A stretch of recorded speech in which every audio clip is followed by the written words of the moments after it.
Have you ever wondered why certain acts of kindness refuse to stay quiet? Why some stories seem to grow wings of their own, traveling farther than airplanes, crossing borders faster than visas, and reaching hearts long before they ever reach headlines? It's because every now and then the world pauses, just for a moment, just long enough to witness something so unexpected, so quietly human, so deeply uncalculated, that it forces even the most powerful to step back and see life not through privilege or protocol, but through the softness of compassion.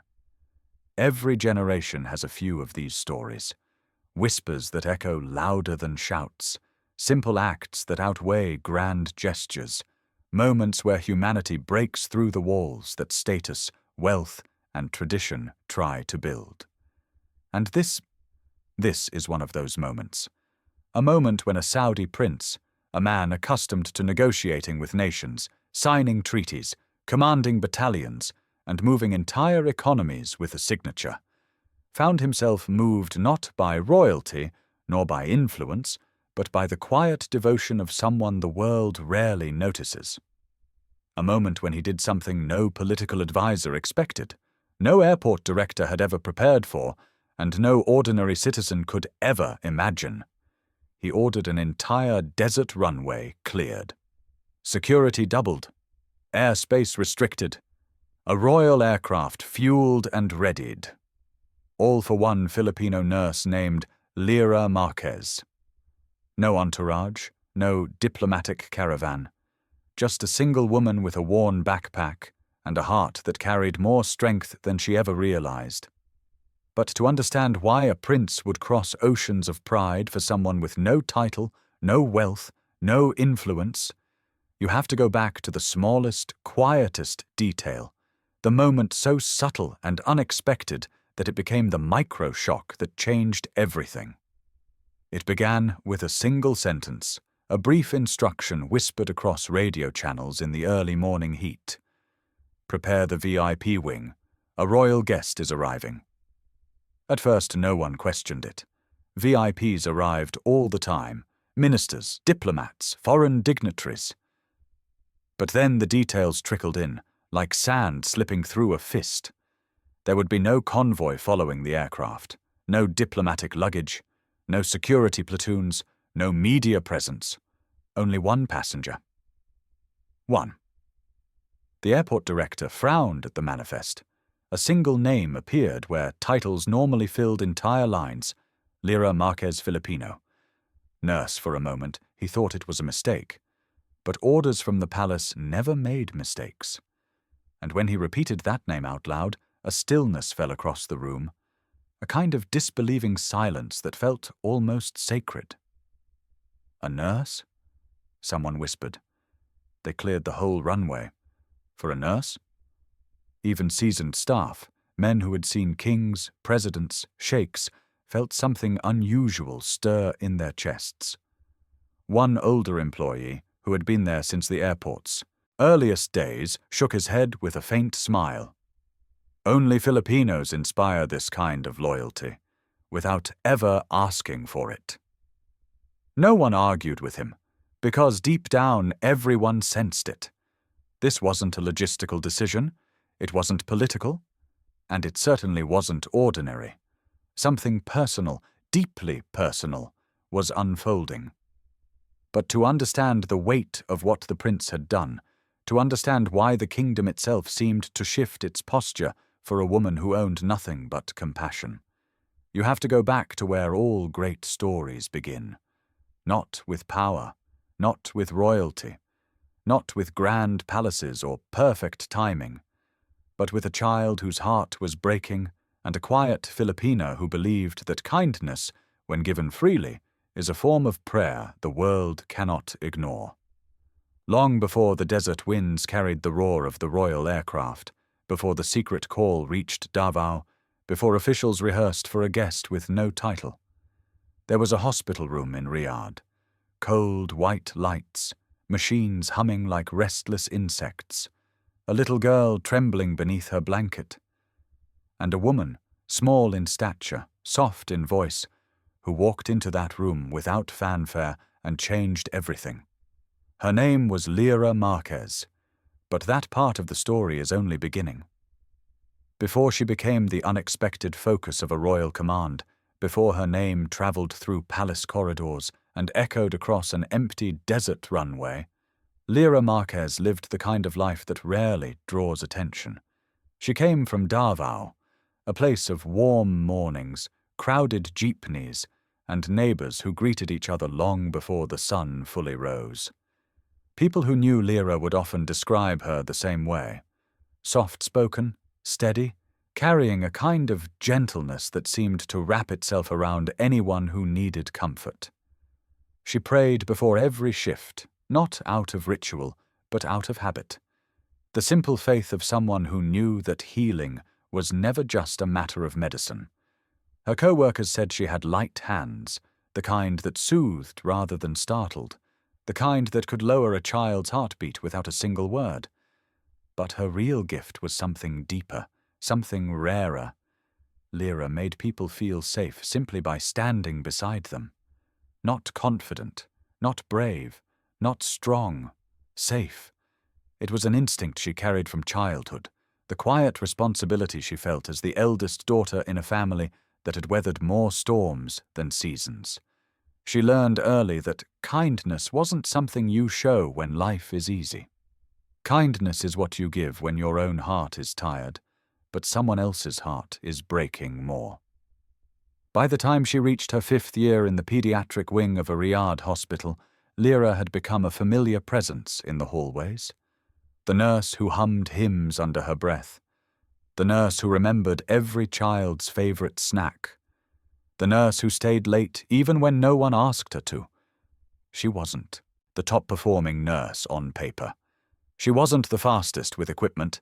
She didn't lead teams or speak during meetings. But the families who came through those doors, especially the frightened ones, remembered her long after the diagnoses were forgotten. Doctors relied on her. Parents trusted her.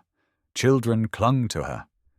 In a world of precision and protocol, Lyra was the rare softness that made the hospital feel less like a battlefield and more like a place where healing was possible. And soon, fate, or perhaps something greater, would bring her into the life of a child whose fear no medicine could ease, and into the orbit of a prince whose authority could move kingdoms but could not comfort his daughter. Months before the desert runway was cleared, before palaces whispered Lyra's name with a mixture of desperation and reverence, there was a little girl lying in a hospital bed, much too large for her tiny frame. Her name was Amina al-Nasr, 5 years old, fragile as a candle flame in the wind. Her illness was rare, unpredictable, a storm that moved silently through her body and left every doctor unsure of how to calm it. But fear was her greatest enemy, and fear was winning. The medical teams had done everything by the book. They adjusted machines, they administered treatments, they spoke in soft, practiced tones. Yet none of it reached her. Whenever a nurse approached, Amina's small hands trembled. Whenever the machines beeped, her breath quickened into panicked gasps. And whenever the door opened, she reached for a father who rarely knew how to comfort her. Because Amina's father was not an ordinary man. He was Prince Khalid al-Nasr, a man defined by authority, legacy, and a lifetime of decisions that shaped nations. To the world he was unbreakable, disciplined, formal, composed. But in that cold room, with the harsh fluorescent lights reflecting off his daughter's tears, he felt powerless, a king who could command armies but could not calm the heartbeat of his child. And so he stood there, shoulders heavy beneath the weight of a crown he no longer felt worthy of, watching helplessly as fear tightened its grip on his daughter's tiny chest. Doctors came and went. Specialists visited from abroad. None could reach her. Until one afternoon, the hospital doors opened and a quiet Filipina nurse walked in with no entourage, no announcement, nothing to suggest the miracle she was about to become. Her badge read, Lira Marquez. Amina didn't know her name. The prince barely noticed her at first, but something in the room shifted, subtly, softly, the way warm air shifts when dawn begins. Lyra didn't rush, didn't speak immediately, didn't touch the child without permission. She lowered herself slowly to the girl's eye level, not towering over her like the others, but shrinking her presence until she felt small enough, gentle enough, to fit into the frightened world Amina was trapped inside.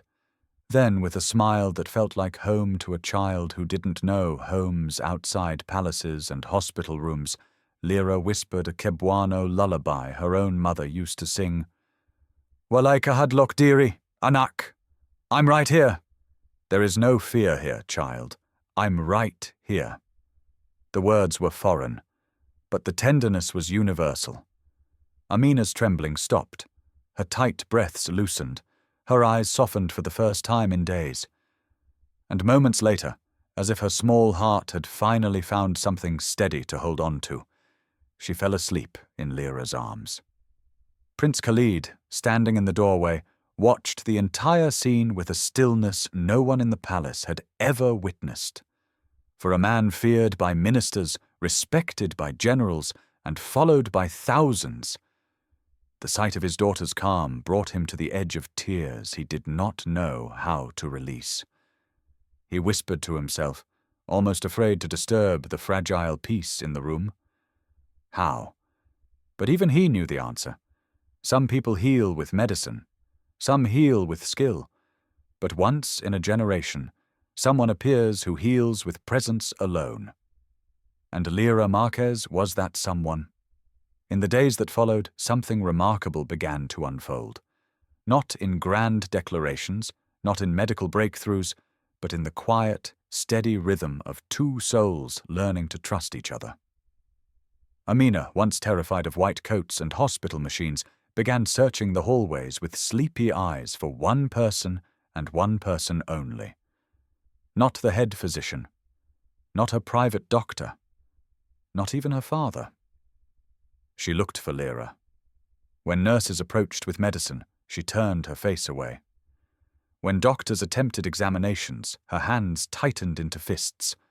But the moment Lyra stepped inside the room, even if she said nothing, even if she carried no equipment, even if she only stood near the door, the fear that once controlled every corner of the child's body simply loosened. Her breathing slowed, her shoulders relaxed. Her heartbeat steadied. It was as if her small spirit recognized something deeper than familiarity, something instinctive, ancient, the way a child recognizes safety before they understand danger. And the prince, a man who had spent his entire life learning to hide emotion behind authority, found himself lingering near the doorway more and more often, not to supervise, not to command, but to witness something he could neither explain nor ignore. He watched the Filipina nurse who knelt beside his daughter without fear of protocols or titles, who sang lullabies in a language foreign to the kingdom, yet comforting enough to quiet a terrified heart.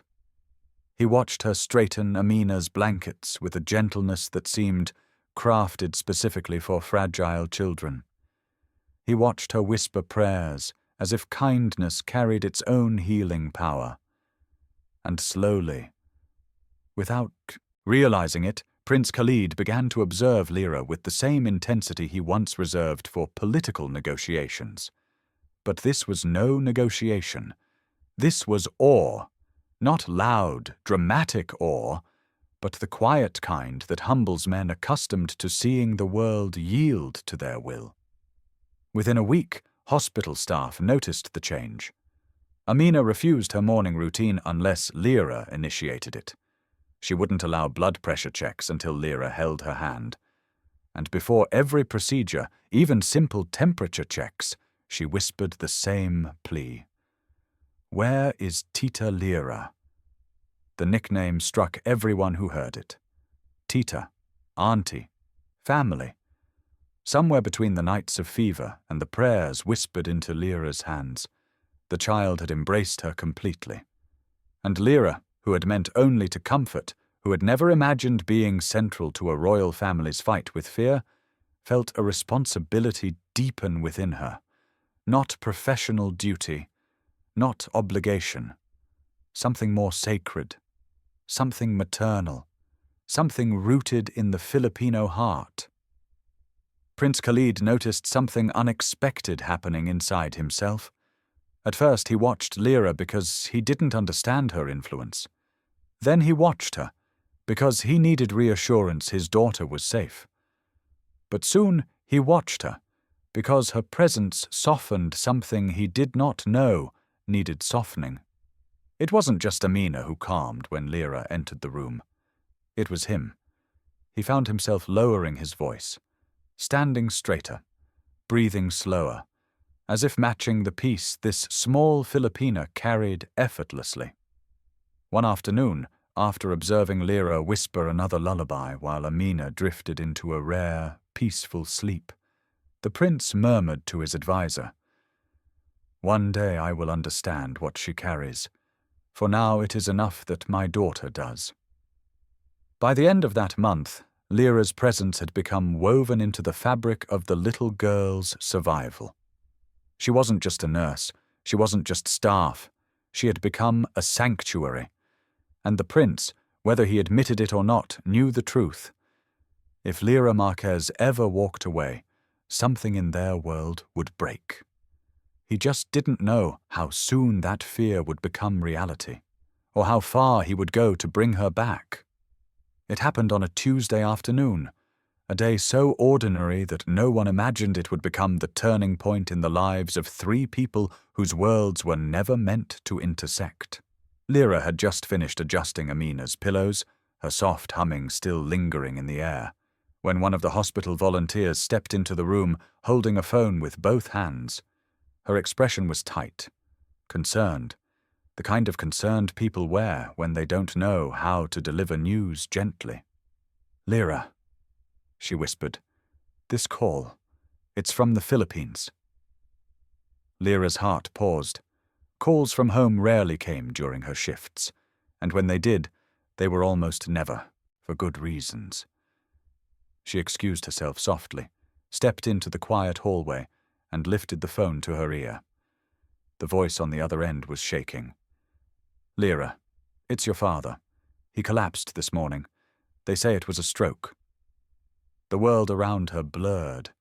The walls, the lights, the distant echo of machines. A single tear fell before she even realized she was crying. Her father, the man who worked 2 jobs to raise her, who sold vegetables in the market on weekends, who walked her to school barefoot just to save money for books. Her father, her quiet hero, was lying in a hospital bed on the other side of the world. Within minutes, Lyra made her decision. There was no debate, no hesitation. In Filipino families, love for parents isn't optional. It is an honor, a responsibility woven into the soul. She rushed back to Amina's room, fighting to keep her voice steady. "Amina," she whispered softly, "my father is sick. I have to go home for a while." The little girl's face crumpled instantly. Not out of anger, but out of a fear so deep it seemed to shake her entire body. "No, Tita Lira, no."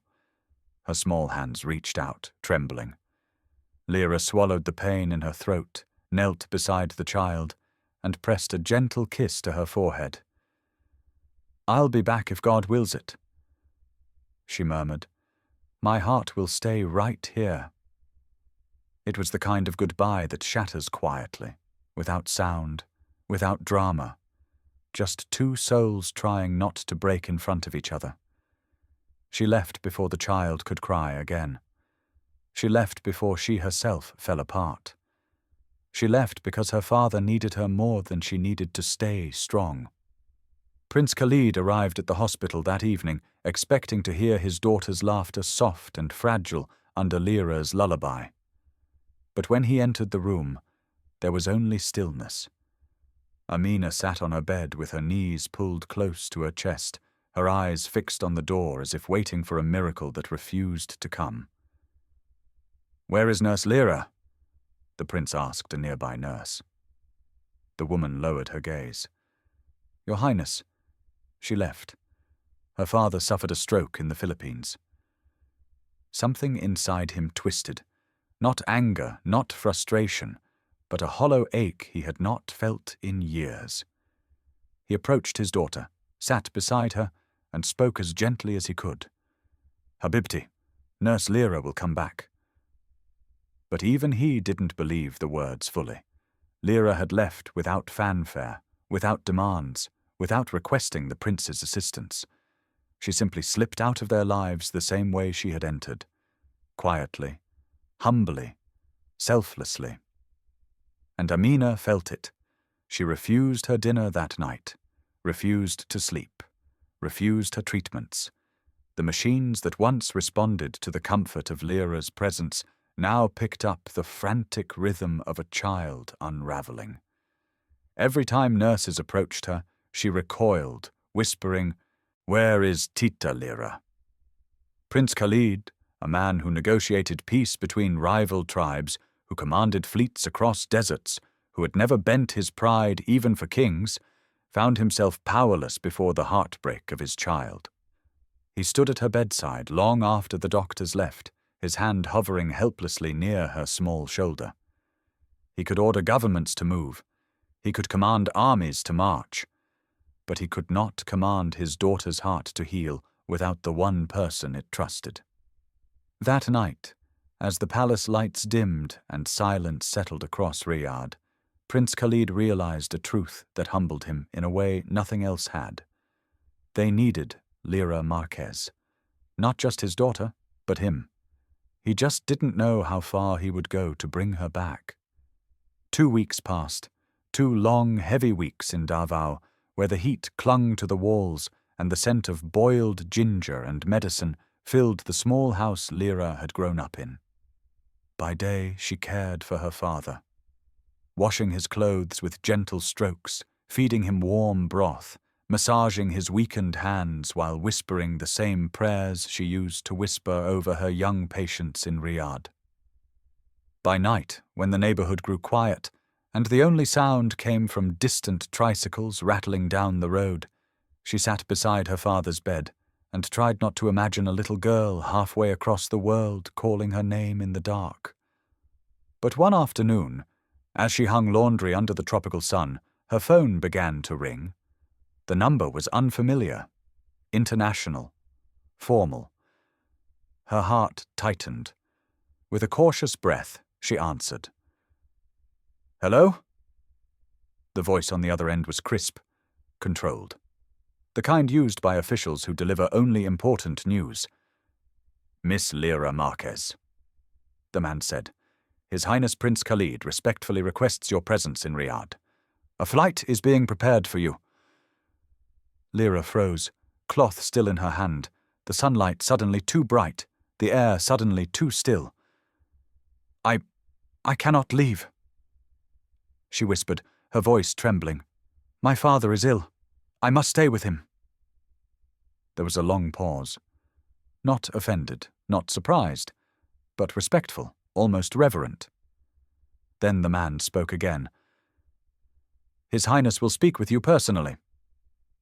Before she could protest, before she could gather her thoughts, the line clicked softly.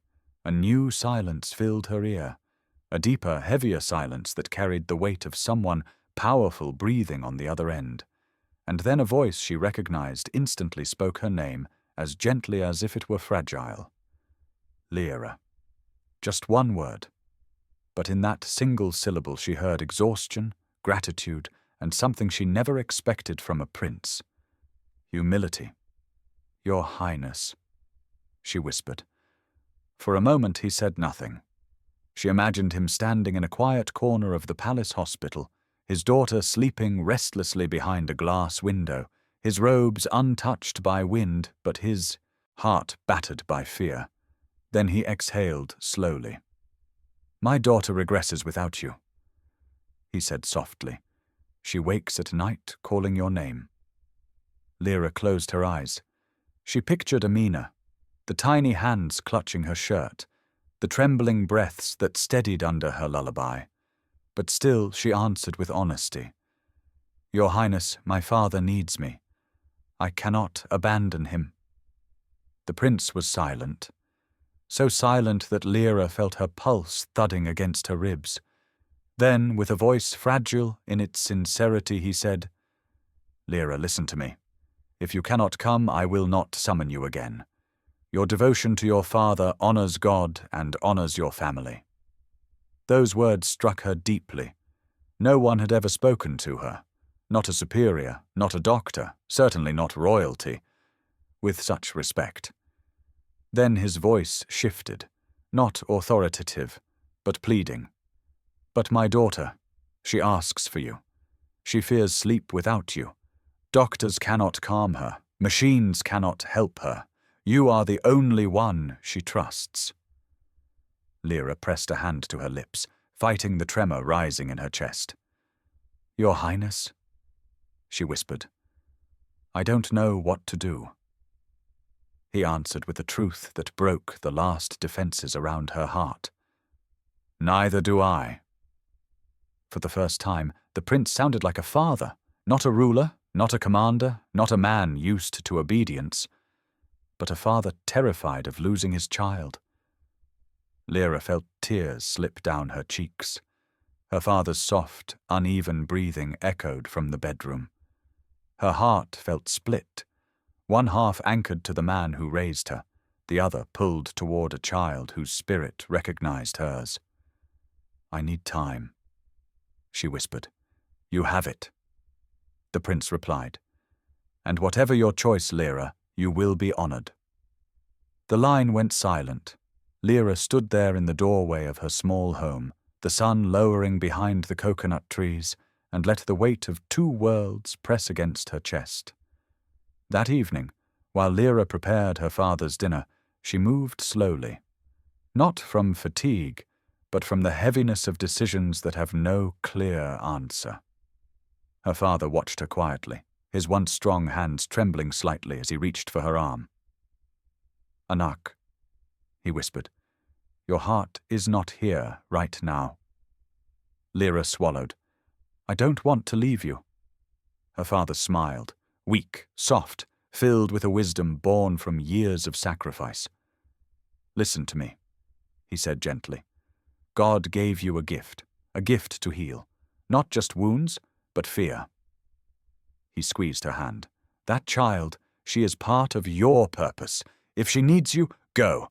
I will not lose you. You carry me wherever you go." The tears came before she could stop them, quiet, grateful, aching.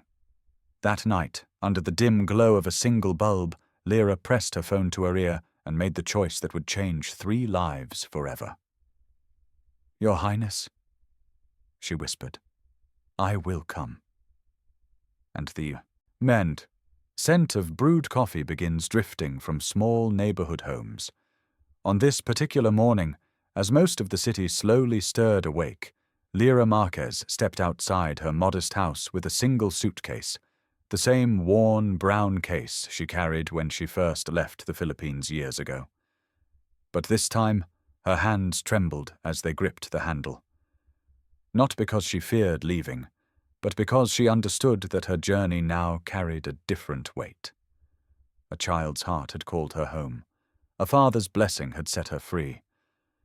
And somewhere across an ocean and a desert, a prince was waiting, not as royalty, but as a father who had run out of ways to quiet his daughter's fear. When the convoy arrived, there were no sirens, no flashing lights, no display of wealth. Only 3 black SUVs moving slowly down the narrow barangay road, careful not to startle the children playing patintero by the curb or the elderly woman sweeping her front yard. Neighbors peeked through their windows, doors cracked open, curiosity blooming like wildfire. And when the escort stepped out, a tall man dressed in simple formal attire, bowing his head respectfully, the entire street fell into stunned silence. "Ms. Lira Marquez," he said softly. "His Highness thanks you for coming." There was no authority in his tone, no arrogance, only gratitude. Lyra's mother's neighbors watched in awe, murmuring prayers and disbelief as Lyra was guided into the vehicle. Some waved, some whispered blessings. One elderly man shook his head with a smile. Filipinas talaga, even royalty needs them. The moment Lyra arrived at the Davao International Airport, she knew something extraordinary was happening. Airport staff, who usually greeted OFWs with hurried stamps and tired smiles, now stood straighter, their eyes following her with quiet reverence. Officials guided her through the VIP entrance, an area she had never been near in her life. No lines, no noise, no chaos. Just a long, polished corridor filled with people who treated her as though she were carrying something sacred inside her modest suitcase. And then she saw it.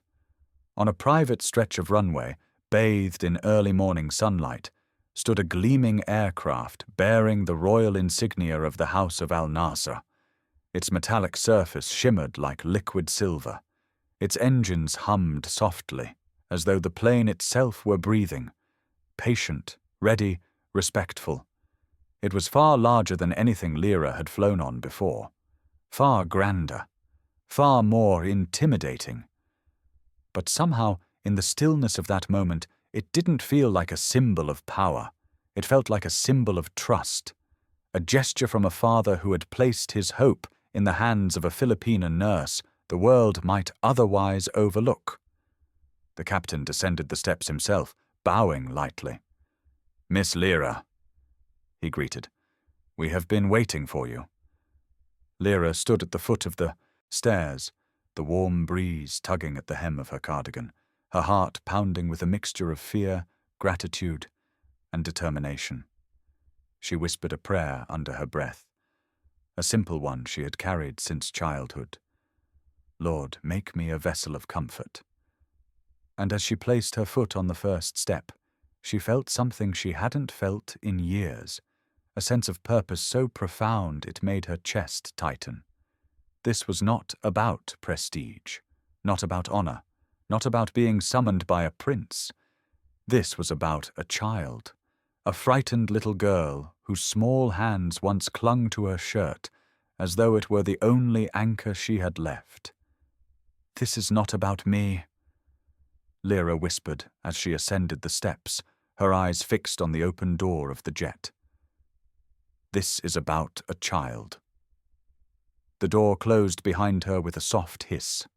Within moments, the engines roared to life, the ground trembled beneath the aircraft, and the royal jet lifted into the sky, carrying a single Filipina nurse toward a destiny she never sought, but was undeniably meant for. When Lyra entered the hospital wing in Riyadh, the prince stepped forward. No guards, no formality, just a father with exhausted eyes. "Thank you for coming," he said quietly. "You honor my family." But when Lyra walked into the room, Amina's eyes lit up, her tiny arms reached out. "Tita Lira," and for the first time in days her vitals stabilized. But healing is never a straight line. One night, Amina's breathing suddenly collapsed. Machines screamed, doctors rushed in. The prince stood frozen, helpless. Then Amina whispered through tears, "Tita, don't leave." Lyra placed both hands gently on her cheeks. "I'm here, Anak, I'm right here." She began to sing the Cebuano lullaby, voice trembling but steady. Slowly. The girl's heart rate stabilized, her breathing eased, the chaos settled. Everyone in the room saw it. Medicine fought her illness. But Lyra fought her fear, and fear was the real enemy. Later, as they stood by the window overlooking Riyadh's golden lights, the prince spoke, not as royalty, but as a humbled father. "I have wealth, power, armies, but you gave my daughter something none of us could give her." Lyra looked confused. "What is that, Your Highness?" He breathed slowly. "Peace." Filipinos carry a kind of peace the world doesn't fully understand. Amina lived. not because of machines or medicine or royal influence, but because a Filipina nurse from a faraway island brought her kindness into a frightened child's world. And in that quiet truth, a prince discovered something deeper than power, the healing strength of compassion. Sometimes the greatest journeys don't begin with passports or airplanes. They begin with a single heartbeat, calling out for the one person whose love can steady it.